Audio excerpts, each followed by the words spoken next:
आराधना को आरंभ करें।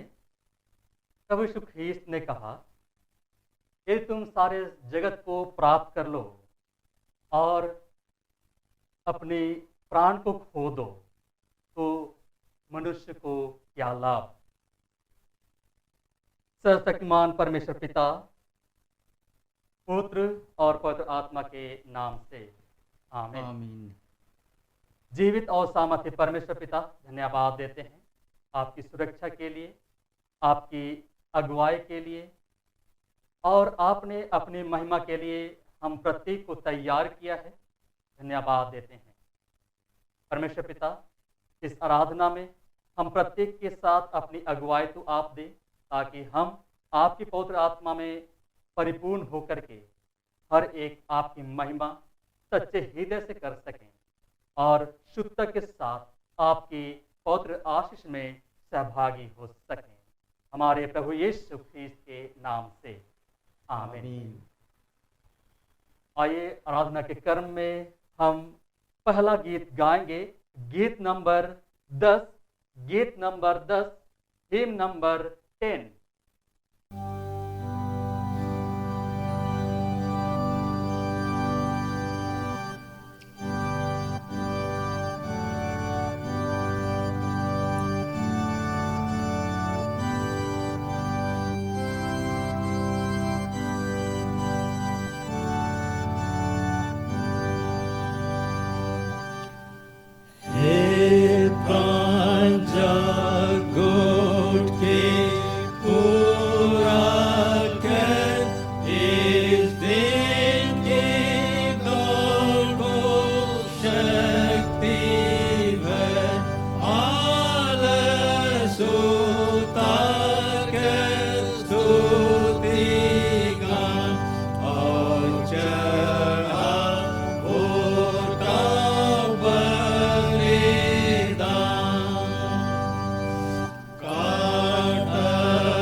हमारे प्रभु यीशु ख्रीस्त का अनुग्रह, परमेश्वर पिता का प्रेम और पवित्र आत्मा की सहभागिता आप सबों के साथ रहे और आपके साथ भी रहे।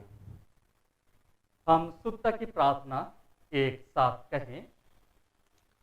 हे सर्वशक्तिमान परमेश्वर, तेरे सम्मुख सबके हृदय खुले हैं, तू सबकी अभिलाषाओं को जानता है और तुझसे कोई भेद छिपा नहीं है।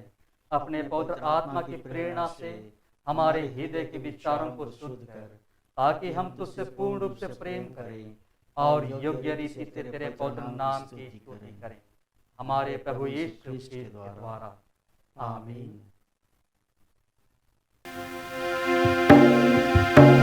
स्वर्ग में परमेश्वर की महिमा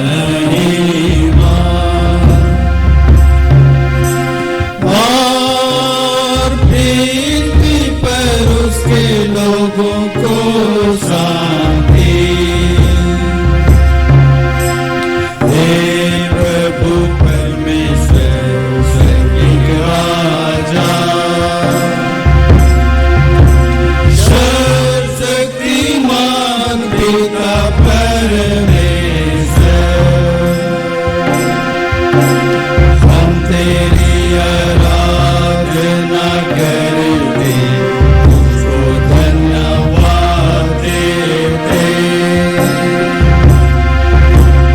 और तेरी महिमा के कारण तेरी स्तुति करते हैं। हे प्रभु यीशु परमेश्वर पिता के इकलौते पुत्र, हे प्रभु परमेश्वर, हे परमेश्वर के मेरे, तू जगत का पाप उठा ले जाता है। हम पर दया कर, तू पिता की दाहिनी ओर विराजमान है। हमारी प्रार्थना स्वीकार कर, क्योंकि केवल तू ही पवित्र है। तू ही प्रभु है, तू ही यीशु पवित्र आत्मा के साथ परमेश्वर पिता की महिमा में परम जय।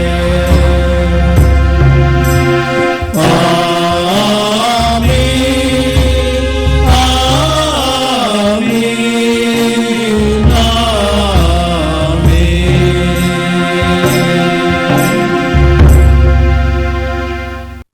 प्रभु आपके साथ रहे और और आपके आपके साथ साथ रहे। ही रहे। आइए हम प्रार्थना करें। आज का यह प्रभुवार पवित्र आत्मा के अवतरण पथ के पश्चात 13वां प्रभुवार है। परमेश्वर के राज्य के खोजियों के लिए बड़े से बड़ा त्याग भी बड़ा नहीं होता। हे सर्वशक्तिमान परमेश्वर, आपने अपने लिए ही हमारी सृष्टि की है और हमारा हृदय तब तक बेचैन रहता है जब तक हम आप में चैन ना प्राप्त करें। हमारी सहायता कीजिए कि हम अपना हृदय केवल आप में ही लगाएं, ताकि इस संसार में हम आपकी शांति का अनुभव करें और आने वाले संसार में पूर्ण आनंद प्राप्त करें। हमारे प्रभु यीशु ख्रीस्त के द्वारा जो आपके और पवित्र आत्मा के साथ एक परमेश्वर है और अब तथा सदा सर्वदा जीवित और राज्य करता है। आमीन। जीवित और सामर्थी परमेश्वर पिता, हम अपने हर एक प्रियजनों को आपके हाथों में हम सुपुर्द करते हैं। हम अपनी जीविका की हर एक कार्य क्षेत्र को, भविष्य के हर एक निर्माण के कार्यों को, हर एक योजना को आपके हाथों में हम सुपुर्द करते हैं। आपसे प्रार्थना करते हैं कि अपनी प्रचुर मात्रा बुद्धि के द्वारा, समझ के द्वारा और विचारों के द्वारा तू आप हम प्रत्येक को दे, ताकि हम पूरे सच्चाई से उन्हें अपने जीवन में धारण कर सकें और जीविकोपार्जन के लिए इस जगत पर अपने अपने कार्यों को आपकी उद्देश्य के निमित्त हम पूरा कर सकें। हे परमेश्वर पिता, जहाँ कहीं भी हम कार्यरत हैं, हर एक पर आपकी अनुग्रह बढ़ती चली जाए और निरंतर आप में हम फलवंत होते चले जाएं। हर एक गरीब लोगों की सांत्वना और सफलता तू आप बन। हर एक शिथिल लोगों को तू आप उठा। हर एक बीमारों को तू आप चंगाई दीजिए। हर एक कर्मियों को तू आप आशीषित कीजिए। हर एक सेवा में लगे हुए लोगों को तू आप उत्साह प्रदान कीजिए और सुरक्षा दीजिए, ताकि आपकी प्रेम में इस जगत पर हर एक हम जीवन प्राप्त कर सकें। हमारे प्रभु यीशु ख्रीस्त के नाम से आमीन। जीवित और सामर्थी परमेश्वर पिता, धन्यवाद के साथ हम आपके निकट आते हैं और आपकी उत्तमता हम प्राप्त करना चाहते हैं। इसी विश्वास के साथ हम प्रत्येक युवा वर्ग को आपके हाथों में हम सुपुर्द करते हैं। अपनी अनुभव में, अपनी विचार में, अपनी योग्यता में, अपनी क्षमता में उन्हें बनाए रखिए, ताकि इस जगत की हर एक निराशा भरी बातों से वे जीत प्राप्त कर सकें और आपके पवित्र आत्मा की सहभागिता में जीवन की हर एक निर्णय को वे ले सकें, ताकि आप जैसा हर एक वृक्ष को बहती नाली के किनारे लगाते हैं और उन्हें फलवंत करते हैं, जिसके पत्ते कभी मुरझाते नहीं और सदा वे फलवंत होते चले जाते हैं। हे परमेश्वर पिता, वैसे ही हर एक युवा वर्ग को तू आप इस जगत पर आशीषित कर और उन्हें अपनी अनुग्रह में तू आप बढ़ा। उनकी जीवन की हर एक आवश्यकताओं को तू आप पूरा कर और शारीरिक, मानसिक, सांसारिक हर एक क्षेत्र पर उन्हें तू आप उन्नत कर, जिसके द्वारा आपकी महिमा में हर एक बढ़ते चले जाएं। साथ ही प्रार्थना करते हैं परमेश्वर पिता, हर एक बच्चों पर अपनी अनुग्रह और अपनी सामर्थ्य दीजिए, ताकि आपकी बुद्धिमत्ता में, आपकी ज्ञान में, जगत की हर एक व्यवस्था पर वे बुद्धिमत्ता के साथ बढ़ते चले जाएं और आपके टेलटाल में वे सुरक्षित हर एक उन कार्यों से बने रहें जो उन्हें विचलित करती है, जो उन्हें गलत दिशा देती है। हर एक से वे बचाए जा सकें और आपकी अनुग्रह में बढ़ते चले जाएं। हमारे प्रभु यीशु ख्रीस्त के नाम से आमीन। सर्वशक्तिमान परमेश्वर पिता, धन्यवाद देते हैं, आपने इस जगत को, हम प्रत्येक मानव जाति को आपने दिया और फिर भी अधिकांश मनुष्य आपको नहीं जानते। परमेश्वर पिता, आप अपने सुसमाचार को, अपनी जीवन की शांति को और सुरक्षा की हर एक उत्तमता को हम प्रत्येक को आप प्रदान कर, ताकि इस महामारी के समय में, अर्थात कोरोना महामारी के समय में, हर एक हम आपकी सुरक्षा में बने रहें और इस महामारी से तू आप प्रत्येक मनुष्यों को छुटकारा प्रदान कर और आपकी सुसमाचार की रुकावट की हर एक बातों को आप दूर कर दे, ताकि आपकी आनंद में, आपकी सहभागिता में हर एक जीवन बढ़ता और सिद्ध होता चला जाए और आपकी गवाही में सदा आनंदित होता चला जाए, हमारे प्रभु यीशु ख्रीस्त के नाम से आमीन। इस समय हम परमेश्वर का जीवित वचन सुनेंगे। पहला पाठ वचन। आज का पहला पाठ वचन उत्पत्ति उसका 12वां अध्याय 1 से 7 पद तक। आज का पहला पाठ वचन उत्पत्ति उसका 12वां अध्याय 1 से 7 पद तक। यहोवा ने अब्राहम से कहा, अपने देश और अपनी जन्मभूमि और अपने पिता के घर को छोड़कर उस देश में चला जा जो मैं तुझे दिखाऊंगा, और मैं तुझसे एक बड़ी जाति बनाऊंगा और तुझे आशीष दूंगा और तेरा नाम बड़ा करूंगा, और तू आशीष का मूल होगा, और जो तुझे आशीर्वाद दे उन्हें मैं आशीष दूंगा, और जो तुझे कोसे उसे मैं श्राप दूंगा, और भूमंडल के सारे कुल तेरे द्वारा आशीष पाएंगे। यहोवा के इस वचन के अनुसार अब्राहम चला और लूत भी उसके संग चला। और जब अब्राहम हरान देश से निकला उस समय वह 75 वर्ष का था।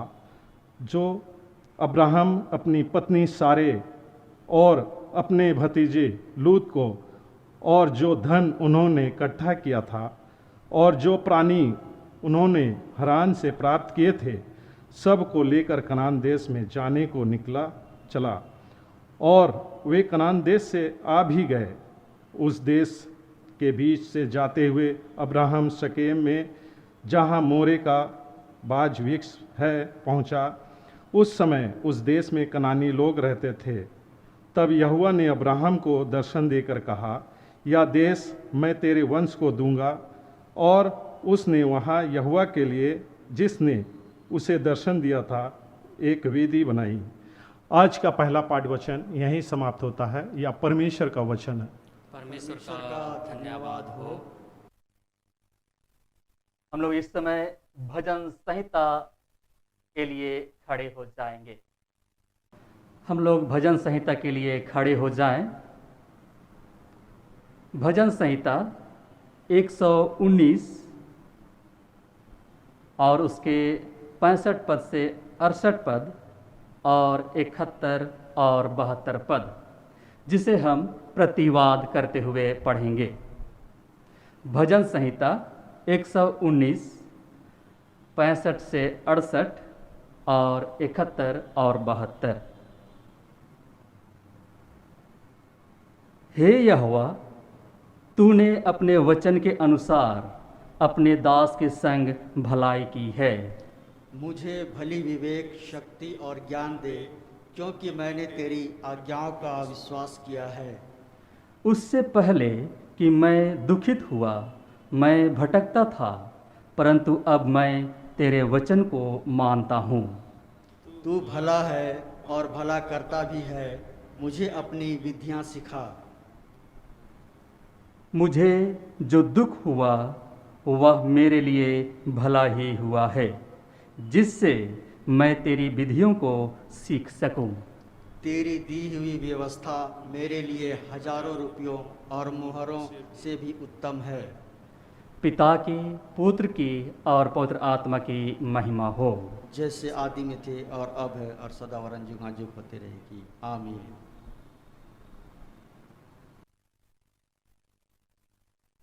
हम लोग इस समय दूसरा पाठ वचन के लिए बैठ जाएं।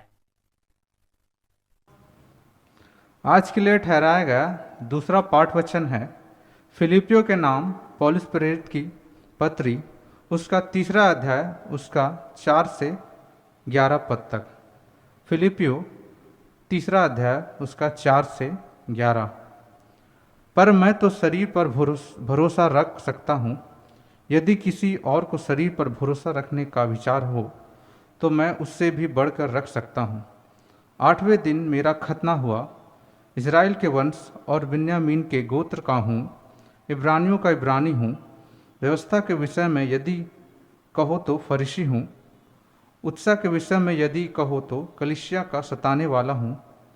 और और व्यवस्था की धार्मिकता के विषय में यदि कहो तो निर्दोष था, परंतु जो बातें मेरे लाभ की थी उन्हीं को मैंने मसीह के कारण हानि समझ लिया है।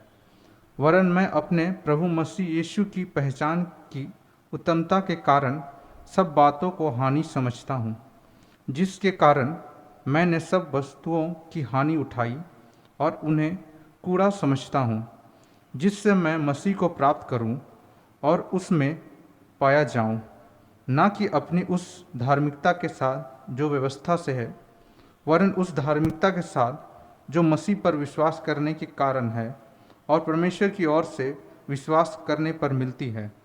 और मैं उसको और उसके मृत्युर्जक की सामर्थ को और उसके साथ दुखों में सहभागी होने के मर्म को जानूं और उसकी मृत्यु की समानता को प्राप्त करूं, ताकि मैं किसी भी रीति से मरे हुओं में से जी उठने के पद तक पहुंचूं। आज के लिए ठहराया गया दूसरा पाठ वचन ही समाप्त होता है। यह परमेश्वर का वचन है। परमेश्वर का धन्यवाद हो। आइए सुसमाचार से पूर्व हम परमेश्वर पिता की महिमा करते हम लोग गीत गाएंगे। गीत नंबर 134, गीत नंबर 134, हिम नंबर 134।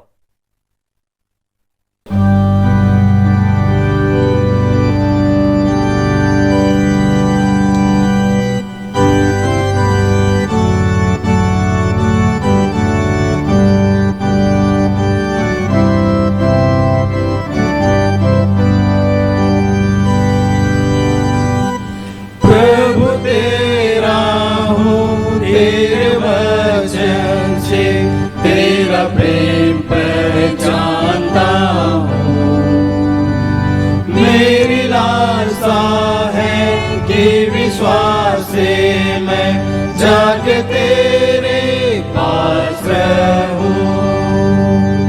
मुझको खींच कर रख ले अपने क्रूस के पास, जहाँ तूने दुख सहा। मुझको प्रेम से वश कर अपने हाथ में ले, हाथ जो घायल हुआ था। आत्मिक शक्ति से काम के योग्य कर मुझको सेवा में लगा। मेरा मन कसदी मेरी इच्छा को अपनी इच्छा से मिला।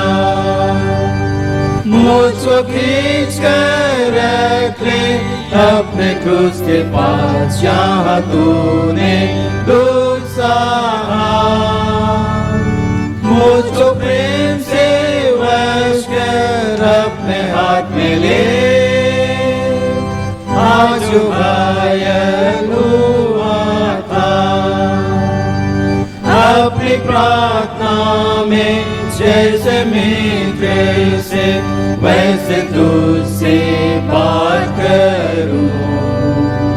जो एक घड़ी भी तेरे संग रहूं तो महाआनंदित हूँ। मुझको खींच कर रख ले अपने क्रूस के पास, जहाँ तूने दुख सहा। मुझको प्रेम से वश कर अपने हाथ में ले, आज घायल हुआ था। सबसे गहरा प्रेम मैं न जानूंगा जब तक स्वर्ग ना जाऊंगा। सबसे श्रेष्ठ आनंद तब मिलेगा जब तुझको आँख से देखूंगा। मुझको खींच कर रख ले अपने क्रूस के पास, जहाँ तूने दुख सहा। मुझको प्रेम से वश कर अपने हाथ में ले, झुकाए आता।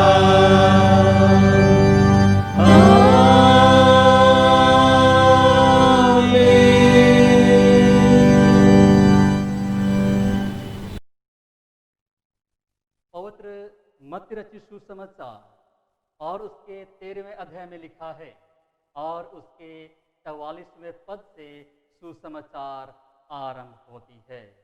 हे प्रभु यीशु ख्रीस्त, तेरी महिमा हो। मत्ती रचित सुसमाचार और उसका 13 अध्याय और उसके 44 पद से 52 पद तक। मत्ती 13 44 से आगे। स्वर्ग का राज्य खेत में छिपे हुए धन के समान है, जिसे किसी मनुष्य ने पाया और छिपा दिया और मारे आनंद के जाकर अपना सब कुछ बेच दिया और उस खेत को मोल ले लिया। फिर स्वर्ग का राज्य एक व्यापारी के समान है जो अच्छे मोतियों की खोज में था। जब उसे एक बहुमूल्य मोती मिला तो उसने जाकर अपना सब कुछ बेच डाला और उसे मोल ले लिया। फिर स्वर्ग का राज्य उस बड़े जाल के समान है जो समुद्र में डाला गया और हर प्रकार की मछलियों को समेट लाया। और जब जाल भर गया तो मछुए उसको किनारे पर खींच लाए और बैठकर अच्छी अच्छी तो बर्तनों में इकट्ठा की और निकम्मी निकम्मी फेंक दी। जगत के अंत में ऐसा ही होगा।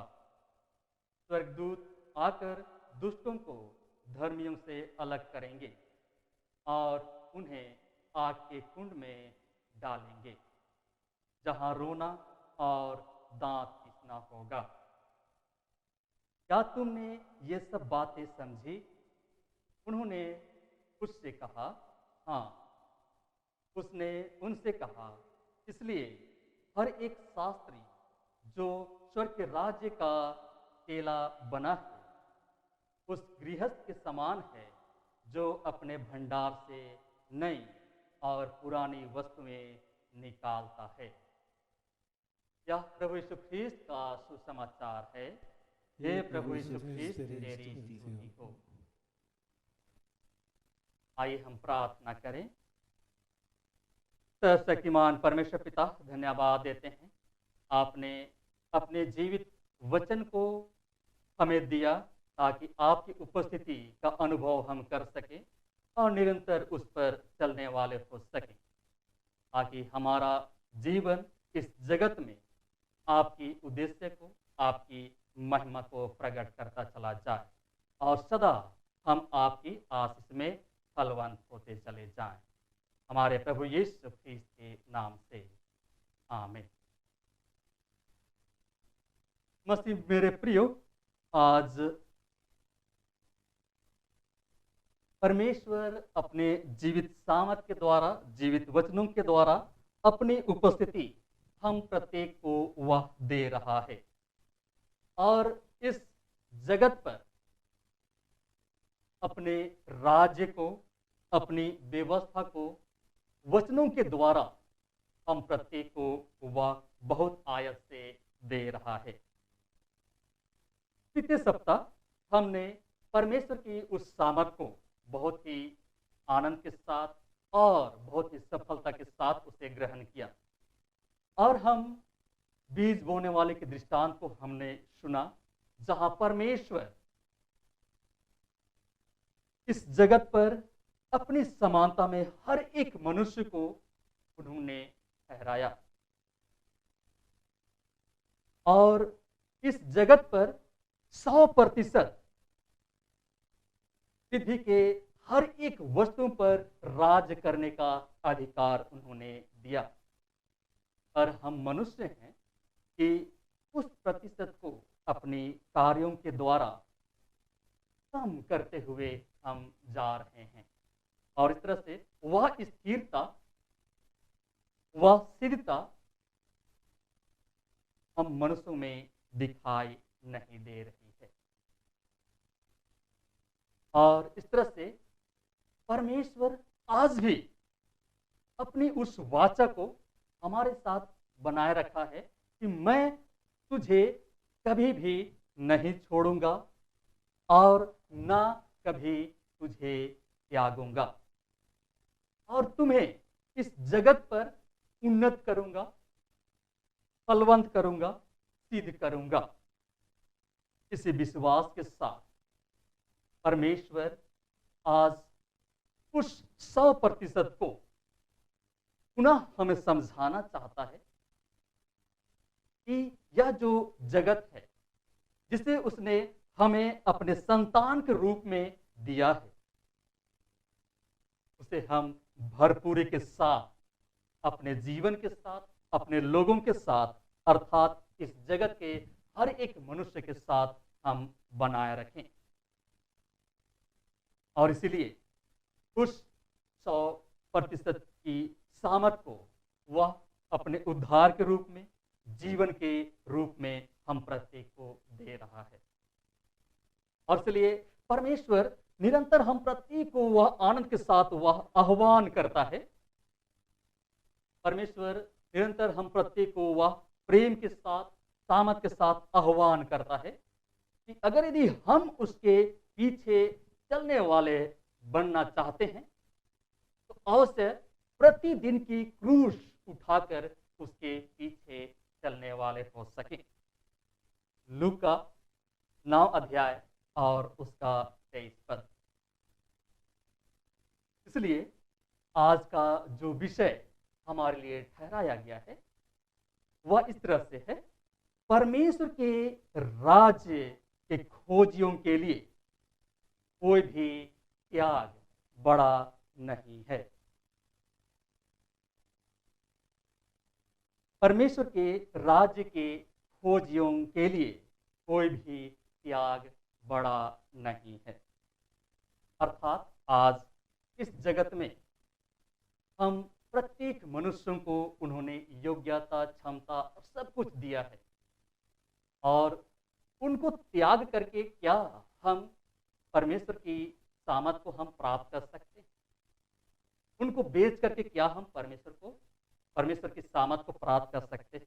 तो आइए इन्हीं बातों पर आज का जो ठहराया हुआ पहला पाठ वचन, भजन संहिता, दूसरा पाठ वचन और सुसमाचार, इन्हीं पर आज आधारित है कि परमेश्वर के राज्य की कामना जो हम उद्धार के रूप में, मुक्ति के रूप में, जीवन के रूप में करना चाहते हैं, वह परमेश्वर हम प्रत्येक को देना चाहता है। इसलिए प्रभु यीशु ख्रीस्त कहता है, यदि कोई मनुष्य यीशु को ग्रहण करता है तो फिर चाहे उसे अपना सब कुछ छोड़ना पड़े, फिर भी यह उस मनुष्य के लिए हानि का नहीं किंतु लाभ का ही कारण ठहरता है। हमें उद्धार को ना ही खरीदने की आवश्यकता है और ना ही उसे प्राप्त करने के लिए अपना सब कुछ बेच देने की जरूरत है। यीशु पर विश्वास करने के द्वारा यह हमें मुफ्त में उपलब्ध है। यह परमेश्वर की अनुग्रह है कि हम प्रत्येक पर उसकी आशीष और उसकी दृष्टि बनी रहती है। रोमियो 3 अध्याय और उसका 24 पद।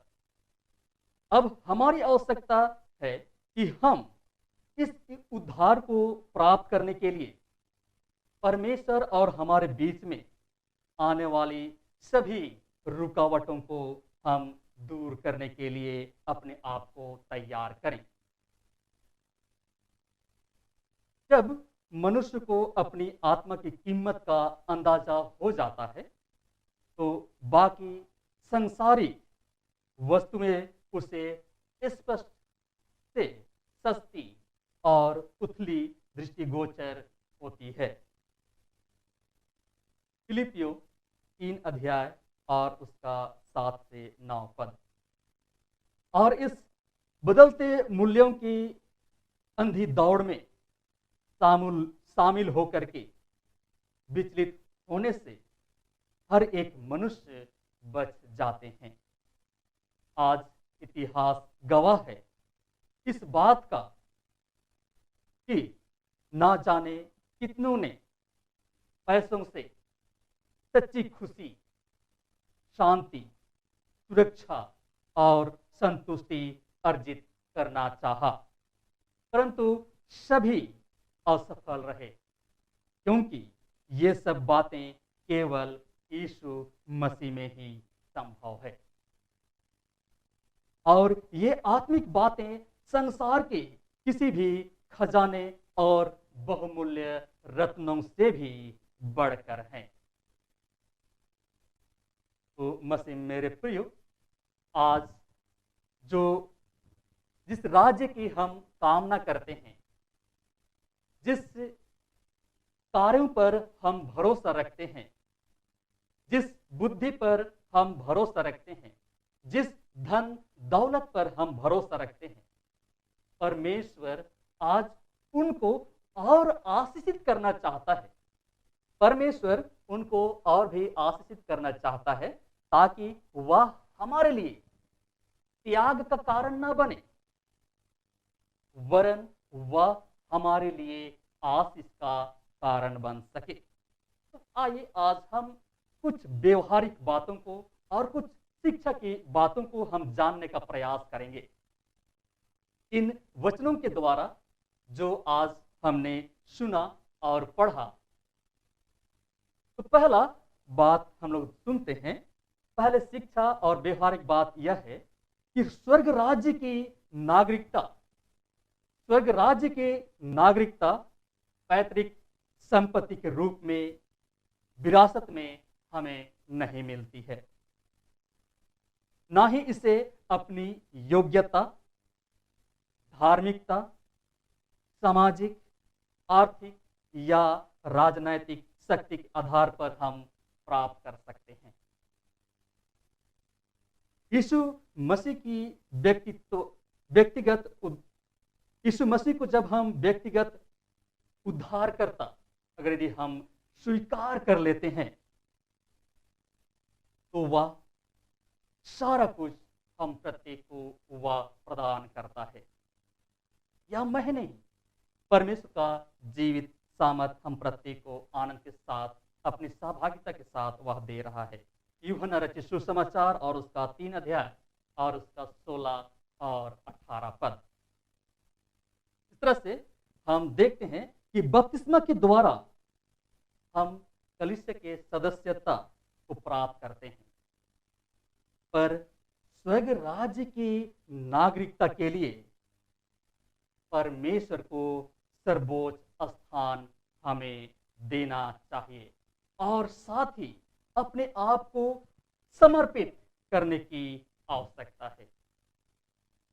अपने आप को समर्पित करने की आवश्यकता है। दूसरी यह है कि सांसारिक धन, वैभव, पद, प्रतिष्ठा आदि प्राप्त करने के लिए हम कई ऐसे कार्यों के अधेड़ धुन में आ जाते हैं कि हम अपनी आत्मिकता को बेच देते हैं। हम अपनी आत्मिकता को, अपनी आत्म संयम को और अपनी बुद्धिमत्ता को हम खो देते हैं। रोमियो और उसका 8 अध्याय और उसके 5 से 8 पद।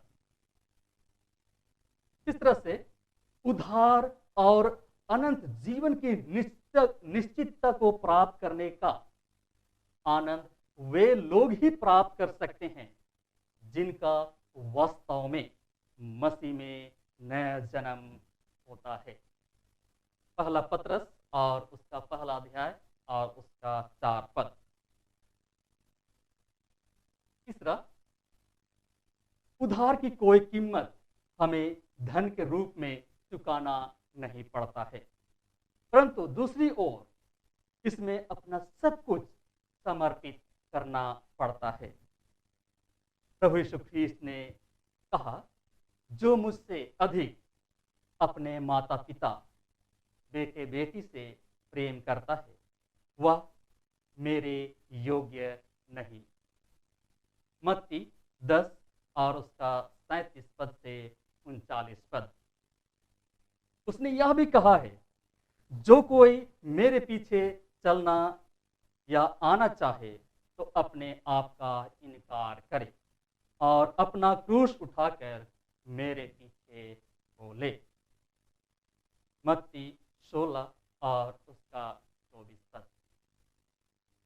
और चौथा, जो आज परमेश्वर अपनी भविष्य के निर्माण में हर एक को वह सजग करता है, एक चेतावनी के रूप में वह देता है कि आज अगर यदि हम परमेश्वर के राज्य को प्राप्त करना चाहते हैं तो अवश्य है कि हमारा न्याय अवश्य होगा, हमारा न्याय अवश्य होगा। और परमेश्वर हम प्रत्येक को न्याय के सिंहासन पर खड़ा करके जो अच्छे लोग हैं उनको अपने साथ रखेगा और जो बुरे लोग हैं उनको वह नरक के कुंड में डाल देगा। तो मसीह मेरे प्रियो, आज इन वचनों के द्वारा हम इन मुख्य बातों को देख पाए हैं, समझ पाए हैं। तो अवश्य है कि हम नरक के कुंड में डाले ना जाएं। हम हर एक स्वर्ग राज्य के अधिकारी हो सकें, हम हर एक स्वर्ग राज्य में निवास करने वाले हो सकें। प्रभु में अति प्रियो, आइए हम प्रभु की बताए हुए मार्ग पर अपने आप को दृढ़ करें, समर्पित करें और जीवन की हर एक उपलब्धि जो उसने हमें दी है उन पर हम सच्चाई के साथ अमल करने वाले हो सकें, चलने वाले हो सकें और इस विधि पर सदा स्वर्ग राज्य को स्थापित करने वाले हो सकें, अर्थात प्रभु की व्यवस्था को पूरा करने वाले हो सकें। आइए हम प्रार्थना करें। जीवित और सामर्थ्य परमेश्वर पिता, धन्यवाद देते हैं, आपने अपनी अनुग्रह और अपनी सामर्थ हम प्रत्येक को दी है। अब हम प्रत्येक पर अपनी अनुग्रह तो आप दे ताकि हम प्रत्येक आपकी सामर्थ्य में बढ़ते चले जाएं, आपकी योग्यता में बढ़ते चले जाएं और इस जगत पर सदा फलवंत होते चले जाएं और हर एक विपत्तियों पर, हर एक संकट पर, हर एक अनैतिकता पर जीत प्राप्त करने वाले हो सके। हमारे प्रभु यीशु ख्रीस्त के नाम से आमीन। आइए हम अपने अपने विश्वास की घोषणा प्रेरितों के विश्वास वचन के द्वारा एक साथ अंगीकार करें। मैं सर्वशक्तिमान पिता, स्वर्ग और पृथ्वी के सृष्टिकर्ता परमेश्वर पर विश्वास करता हूँ। मैं उसके इकलौते पुत्र हमारे प्रभु यीशु ख्रीस्त पर विश्वास करता हूँ। वह पवित्र आत्मा के सामर्थ से गर्भ में आया और कुमारी मरियम से जन्मा। उसने पोंतियुस पिलातुस के शासन में दुख भोगा। वह क्रूस पर चढ़ाया गया, मरा और गाड़ा गया और मृतकों के लोक में उतरा। तीसरे दिन वह जी उठा। वह स्वर्ग पर चढ़ गया और पिता की दाहिनी ओर विराजमान है। वह जीवितों और मृतकों का न्याय करने के लिए फिर आएगा। मैं पवित्र आत्मा पर, पवित्र सर्वलौकिक कलीसिया पर, संतों की संगति, पापों की क्षमा, देह के पुनरुत्थान और अनंत जीवन पर विश्वास करता हूँ। आमीन। हमारे प्रभु यीशु ख्रीस्त ने कहा, प्रभु हमारा परमेश्वर ही एकमात्र प्रभु है।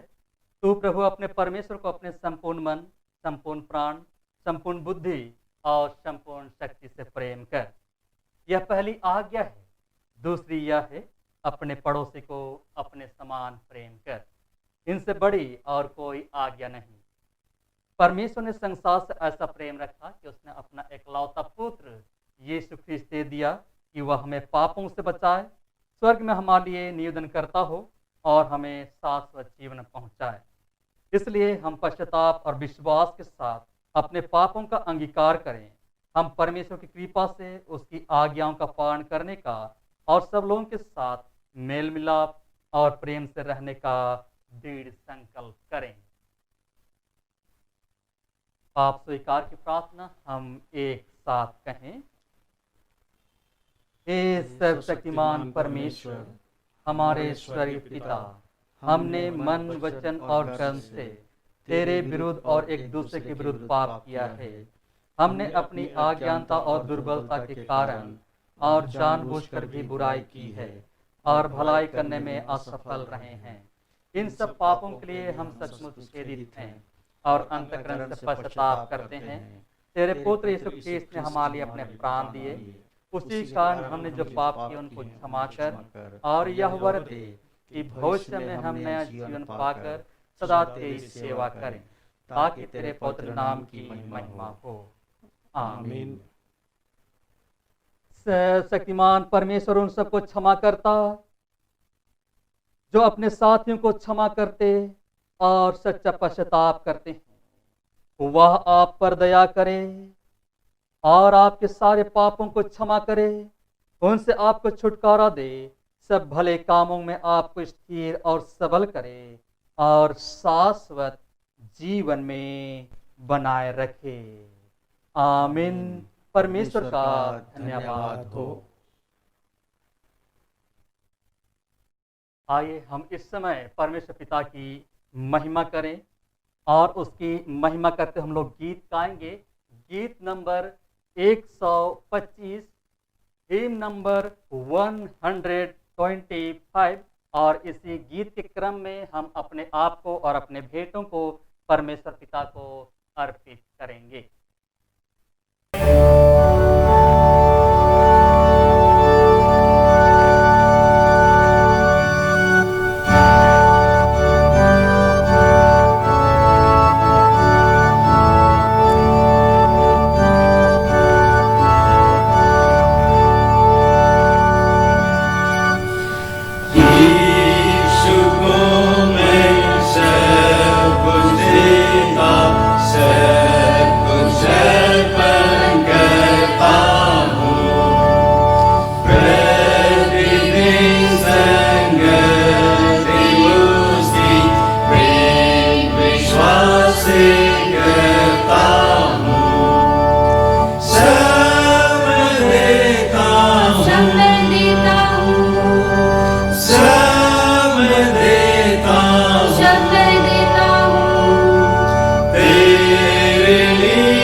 तेरे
प्रार्थना करें और साथ ही साथ अपने आप को भी अर्पित करें।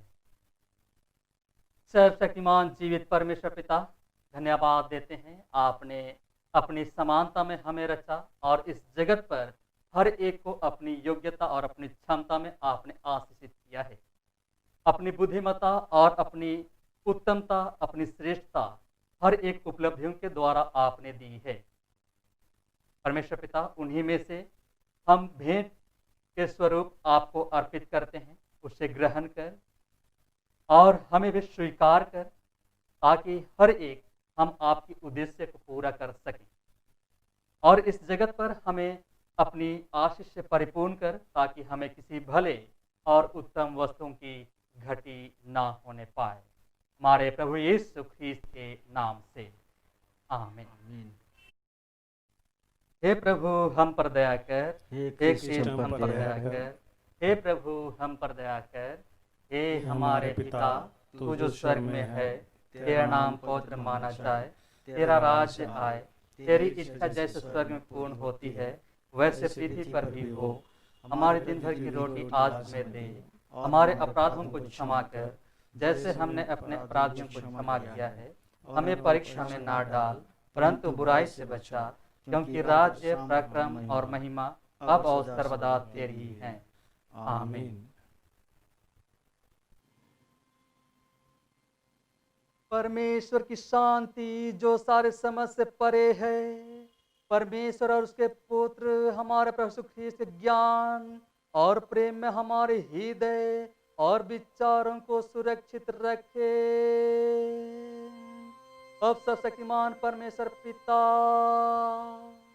पुत्र और पवित्र आत्मा की आशीष आप पर हो और आपके साथ सदा सर्वदा रहे।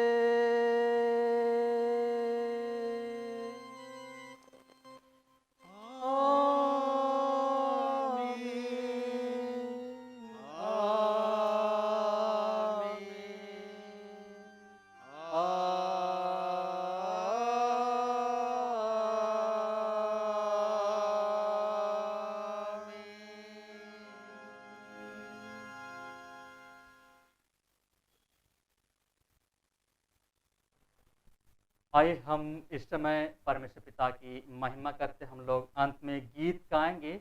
गीत नंबर 170, गीत नंबर 170, हिम नंबर 170।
Go!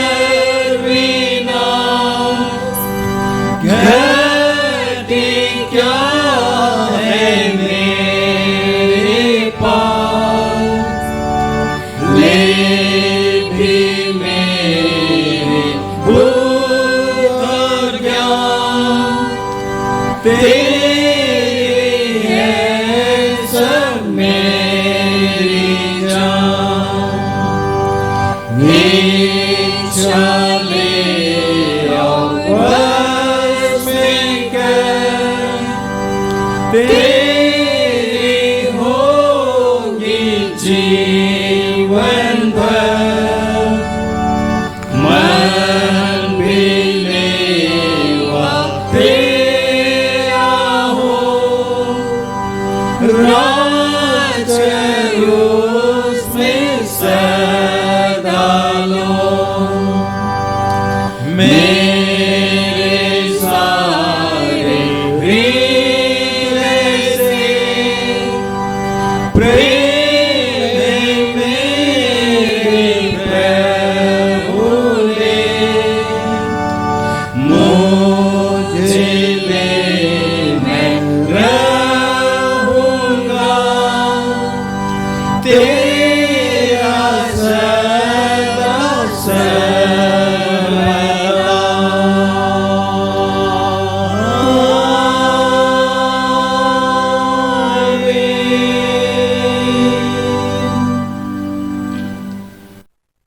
जीवित परमेश्वर पिता, धन्यवाद देते हैं और आपने अपनी अगुवाई, अपनी सामत हम प्रत्येक को दी, और इस आराधना में जो कुछ भूल चूक हुई उसे दया करके क्षमा कर दीजिए, और प्रत्येक हम आपकी जीवित सामत में बने रहें, जीवित आशीष में बने रहें, हमारे प्रभु यीशु ख्रीस्त के नाम से आमीन।